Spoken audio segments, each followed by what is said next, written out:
Because God is a consuming fire. Angeke umele lo mlilo ngoba uNkulunkulu yena ungumlilo oqothulayo. If you are pure, He can't consume you. Uma umnene akakwazi But if you ukuqothula. are evil, Kodwa the mawugcwele fire will ngokubi, consume you. lo mlilo uzoqothula. The fire will consume you. But if you are pure, Kodwa mawumnene you uhlanzekile, meet with God. uhlangana He noNkulunkulu, enlightens you. uyakulayita kasawu. Now, where's that? Uyavutha. You want to walk with Him?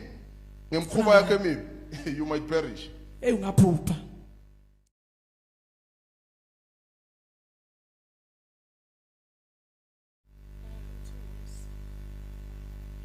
Keep the knowledge of God. Gcina ulwazi No kaNkulunkulu. matter what. Noma ngabe kunjani Never na. lose knowing who God is. Ungalahlekelwa ukuthi umazi uNkulunkulu ukuthi ungubani. Keep the knowledge of God. Gcina ulwazi My ngoNkulunkulu. people perish Abantu bami bayabhubha because they lack knowledge. ngenxa yokuswela ulwazi. We're not talking about knowledge. My textbook was schooling. Oh, those ones are seen in knowledge is cool. The one that we speak about, it's the knowledge that leads you to the wisdom of God, which is Ilo Christ. kuholela emazini uKristu.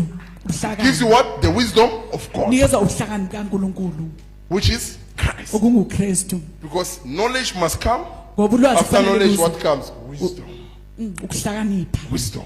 Ukuhlakanipha. But the one of Adam Kodwa lo kaAdam doesn't have wisdom. It's earthly wisdom. akunakuhlakanipha. Ukuhlakanipha nje komhlaba. It's earthly wisdom. Ubuhlakani bomhlaba. Okungayisani indawo. Whether was in kangakanani wena wahleba ubani was in yakabani, it's earthly wisdom. Ubuhlakani bomhlaba.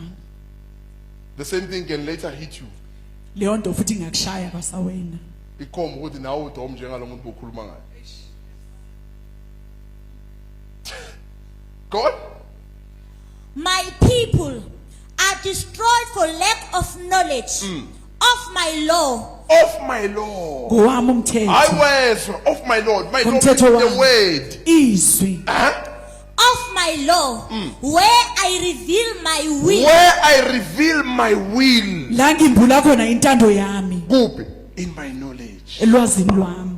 1 Corinthians chapter 8 fundile. Qala uKorinte. It's in true knowledge is when God knows you and you are also known by Him. Ulwazi When you weqiniso know lapho God and uNkulunkulu also akwazi known noNkulunkulu by Him. akwazi. You get it, ne? There's that level where God knows you Lapho uNkulunkulu akwazi khona. and you also know Him. Nawo futhi There's a uyamazi level uNkulunkulu. where you think you know God. Kunezinga lapho ucabanga ukuthi wena But uyamazi God does not uNkulunkulu. know you. Kanti uNkulunkulu yena akakwazi. But God does not know you uNkulunkulu akakwazi yena. because of keeping wrong knowledge. Kokugcina nje ulwazi ongasilona. Namafayili wakudala la. Mara utusendisiwe. Yes. Utusendisiwe mara usakhumbula into zakudala ubani wangenzani ubani wangenzani. It's a sign. Kutsokasindiswa ngokuqiniso. God can never receive you in that way. Angeke akwazi Come ukukwamukela on. ngaleyo ndlela God will uNkulunkulu. never receive you in a history yakho. Hey. God has to format you. Fanele aqithe konke God has to erase every wrong information. into engalungile kuwe. The paper must be clean. Elekhasi kufanele libe clean. God does not write where other writers have written. uNkulunkulu akabhali la abanye ababhali bebabhala khona. You must be pure. Fanele ube mnene. That's why listeners salonga busha, the new has come, the old. Okusha sekufikile uNkulunkulu okudala. akamukela lo mdala wakho, lo uyalahlwa. So uzana lo mdala ongaqoleni. Uzana lo mdala okwazi ukubulala. Uzana lo mdala owazi adult. It means ukuthi uNkulunkulu ngithathe. Ngithathe ngiqhubeke. Ngifuna ukuqhubeka ngenze lezinto mara ngifuna uhamba nawo. You are a liar. Umqambi manga. You are a liar. You Ungumqambi perish. manga. Uzobhubha. You'll perish. You might not stand the fire. Uzobhubha. Because God is a consuming fire. Angeke umele lo mlilo ngoba uNkulunkulu yena ungumlilo oqothulayo. If you are pure, He can't consume you. Uma umnene akakwazi But if you ukuqothula. are evil, Kodwa mawugcwele the fire will ngokubi, consume you. lo mlilo uzoqothula. The fire will consume you. But if you are pure, Kodwa mawumnene you uhlanzekile. meet with God. Uhlangana He noNkulunkulu. enlightens you. Uyakulayita kasawu. Now, where's that? You have Uyavutha. You want to walk with Him. Ngemkhuba yakhe emibi, you might perish. Ungaphupha. You might perish. Uzobhubha. He's a consuming fire. Ungumlilo oqothulayo. Angakushisa uwe. But the aim akusukuthi uwe. Ufuna ukuthi wenzeni? Akulayite now. So that you can become the light of the world. kuze ube ukukhanya kwezwe. But now you want to walk with God. No, mina ngifuna uhamba, ngisafuna ukwazi lobubi lobo ngikwaziyo mara ngihambe noNkulunkulu. Njani? Huh? Your old fears wasezweni. Saba kwakho kwakudala. Uhamba noNkulunkulu sawuphethe. You are actually saying uNkulunkulu awukho. That's what you are saying. Uthi uNkulunkulu awukho. Mina sengimane ngihamba nawe. Ngizwa abantu khona. Yeah, uhamba nawe uthi ngizwa abantu khona, ngizwa abantu wena uyasindisa. Ngizwa abantu wena uyamtshintsha umuntu, ngizwa bathi. Uzwa bathi. That's why Paul says it was written in their pulpit to the unknown God. Bebangamazi. But the pulpit bekubhaliwe to the unknown God. ngoNkulunkulu ebangamazi. They didn't have the knowledge of God. Bacabanga ukuthi banolwazi ngoNkulunkulu. They didn't have the knowledge of God. Bebengenalo ulwazi ngoNkulunkulu. Yet it was the church. Kanti bekusese But the ibandla pulpit bekubhaliwe to the unknown God. ngoNkulunkulu ongaziwa. It's possible. Kuyenzeka. If you want to walk with God successfully so, Uma ufuna uhamba noNkulunkulu ngokuphumelela, get rid susa of what contaminates. lokho okungcolisayo. Get rid of your old self. Susa lo muntu wakho Get omdala. rid of the knowledge of evil. Susa lo lwazi lobubi. Ezweni besiphila kuphi ebubini, evil. Yabona ukuthi ungazimitha lezi zinto. Uyasindiswa nabo buhle. Ufuna ukuzihlanganisa, azihlangane. Mele khamba ububi kusalo kuhle. Now uyasindiswa, ufuna ukwenzani? Ngifuna ukuphila njengasezweni, ngenze imikhuba yakudala, ngihlebe, ngichubeke, ngichubeke ngithanda amadoda, ngichubeke ngithanda amantombazana, ngichubeke. Mara kuthiwa ngisindisiwe, ngichubeke, ngibe yimi man, ngibe yimi. Ngifuna nede ukuba yimi. Mara ufuna uNkulunkulu, mara ufuna ukuba uwe. God is a consuming fire.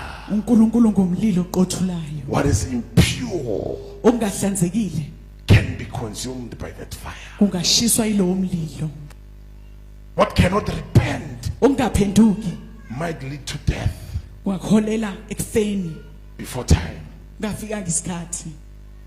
Because you are coming to God, still you are ufuna ukurepent. Ngoba uza kuNkulunkulu ungenakuphenduka. Ufuna ukuhlanganisa good and evil, asihlangani. Good and evil ayihlangani. Only one knowledge. Lwazi nje lilodwa Pure limnene. knowledge. Ulwazi Pure lumnene. knowledge. Ulwazi lumnene. Yes, evil will come against you. Yebo bona ububi buzoza kumelane nawe. Mara kungakutholi wena ukubeyenza. Because you are in the good side. Ububi buzenzani? Bekulandela. But ngoba ukulu good side. Ububi buzoza but ungakutholi ukuthi nawe vele uyabeyenza.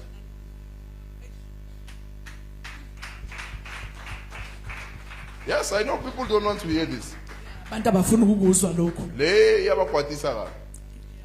Nase ithinta imikhuba. Phela nasikhuluma ngeevil sikhuluma vele ngemsebenzi yenyama. Because evil ikuphi isenyameni. So asishiya adultery, murder, Bulala, fornication, stealing, Febe, lying, ntshontsha. gossiping. ukuhleba, evil. khuluma amanga, ububi bonke. It's evil. Ububi. The knowledge of God will prevent you Ulwazi kaNkulunkulu luzokuvimba to use your tongue wrong. ukuthi ungasebenzisi ilimi lakho ngendlela engalungile. The knowledge of God Ulwazi will kaNkulunkulu preserve your body luzogcina umzimba wakho from offering it. ukuthi ube men, uhlele to noma unikezele women. ngawe bafazi nasemadodeni. The knowledge of God Ulwazi will ngoNkulunkulu control your hand from stealing. solawula isandla sakho ukuthi ungantshontshi. Because if you know him, Ngoba mawumazi ivalo lakhe liphila kuwe. Mawuthi uthi khuluma lokwazi kwakhe lethi wenzayo. Mawungamazi uthi ngesibindi akunanto ekukhuzayo ngisho awumazi.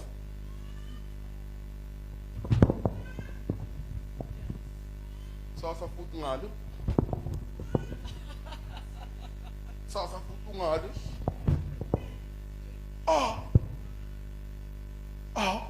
Kanomzalwane lo wenze njani? Umzalwane lo? Mnamanga. Asabona umzalwane. Sesibona ini?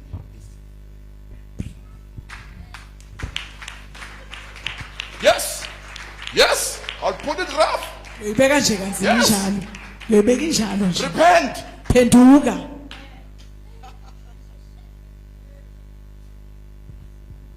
Change your ways Uqula indlela zakho. so that the fire can welcome you Kuze lo mlilo uzokwazi and ukukwamukela not consume you. bese ungakushisi. We don't want to bury people because of they don't want to repent. No. Sifuna ungcwaba abantu ngoba bafuna ukuphenduka. People Cha. must die to glorify God. Umuntu kufanele ahambe nethi ukuthi akhazimulise uNkulunkulu. You must not die and then God says it's a result of sin.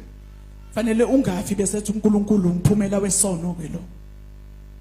Sekumele sifunde ngawo ukuthi isono siyabulala. Yes, because that's la uNkulunkulu sifundise ngento eziningi. Say lo ubulewe isono. Lo ubulewe kungezwa. Lo ubulewe ukuthi uyazenzisa.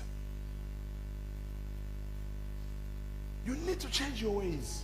Fanele siguqule indlela Ukwazi zakho. uNkulunkulu yiwo ukubamba umuntu.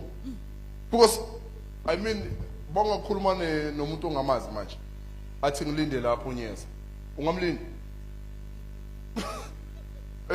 Athi ngilinde net la yabo la ekhoneni. Nyeza manje. Lapha keshi uma ne CV yakho unyeza. Angizokufuthi. Jala ngami yami. Maromazi angekumi. You'll wait. You'll wait. Ubanjwe yini ukuthi ngiyamazi. That's why isikhathi siningi uzothi ngiyamazi angeke ayenze lento eso. La uNkulunkulu kunjalo. Na umazi uzothi ngiyamazi. Manje ngoba umazi kulula ukwenza ku wrong. Awumazi uNkulunkulu ukuthi usebenza kanjani yini indlela zakhe. Kulula ukwenza noma yini.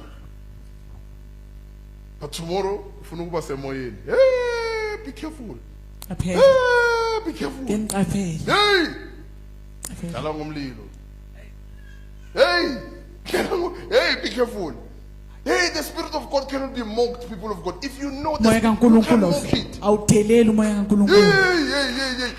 The Spirit of God cannot be mocked. Umoya kaNkulunkulu It awudeleli. cannot be deceived. Angeke futhi wakhohliswa. The danger in there. Ubungozi ophakathi. Hey, the penalty you might reject, you might regret your whole life. Isijeziso sakhona ngabe impilo yakho yonke.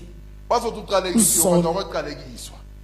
You played in a ground where there's no playground. Udlalele lapho kungadlalelwa khona.